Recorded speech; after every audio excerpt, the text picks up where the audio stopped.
Assalomu alaykum hammaga. Limonariya vodiy muxlislari, limon ko'chatish qo'zlari. Mana ko'chatlarimizni ko'chirishni boshladik, xudo xolasa.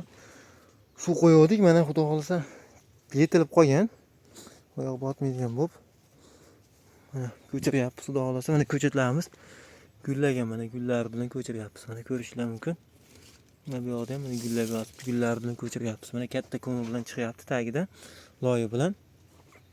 Mana ko'chatlarimizni ham ko'chiramiz. Shu qiziqqan joylariga mana meva solib qolibdi akalar. Qiziqqanlar uchun mana mevasi bilan shunaqa ko'chatlardan ekmoqchi bo'lganlar. Bu parnigimizda mana 200 tacha limon qoldi. 600 ta atrofida edi. Hozir mana 200 tacha limon qoldi. Bir 100 ta oshiqroq klientlar pul berib ketgan. Bir boshdan ko'chirishni boshladik. Где-то 100 ta shunaqa atrofida limonimiz qoldi. Ko'ramiz, agar keyingi o'ramizda agar buni tugatib olsak, keyingi o'ramizda yana ochishimiz mumkin. Agar mabodo tugatalmasak, uni keyingi yilga kuzga yoki bahorga ochamiz. Keyingi bitta mana shunaqa partiya bor, katta partiyamiz.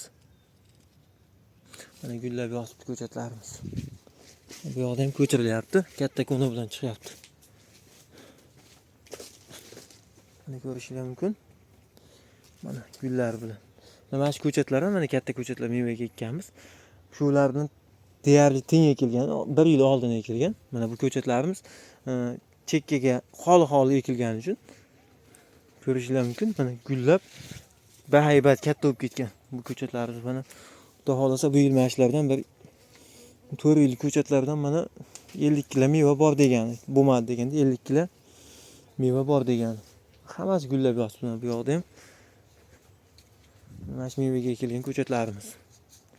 Bu yoqda ham mana mevaga ekilgan, juda bahaybat bo'lib, katta bo'lib gullab yotibdi buni. Bular qalinligi uchun ozgina nima deydi? Gavdasi kichikroq bo'lib qolgan bunlarga nisbatan, lekin buni ham shunaqa holi ekilsa, keyingi yilga mana shu holatga kelib qoladi bu ko'chatlar ham mana shunaqa katta gavdali bo'lib ketadi. Akalar, shunaqa ko'chatlardan shoshilinglar, juda ham oz qoldi. Mana shu parnigimizda juda ham oz qoldi. Mana asalarilar changlatib yotibdi, xudo xolasa ko'chatlarimizda. Gullab yotibdi. Bu mevaga ekilgan ko'chatlar. Bu yoqda mana ko'chiradigan ko'chatlarimiz ham gullab yotibdi, ko'rishingiz mumkin. Gullashni endi boshladi. Gullaganmi deganlar uchun gullaganlari ham bor, endi shanalayotganlari ham bor. Mana ko'chatlarimiz. Bu yoqda ham ko'chirganmiz mana katta ko'na bilan. Mana baklari xudo xolasa tashaga yo'q, chiroyli holatda. Bugun 100 ta ko'chirib olsak, xudo xolasa 100-150 ta bu vaydagi chiqaramiz. Keyin Farg'onada Vadil degan tomonga chiqaramiz. Keyin Qoraqalpog'istonga dastavkamiz bor, uni chiqaramiz. Bugun andijonlik aka ham kelib olib ketadigan. Xudo xolasa klientlar to'xtamayapti. Ko'chatlar sifatli, o'shaning uchun klientlar to'xtagani yo'q akalar. Shoshilishni maslahat beraman.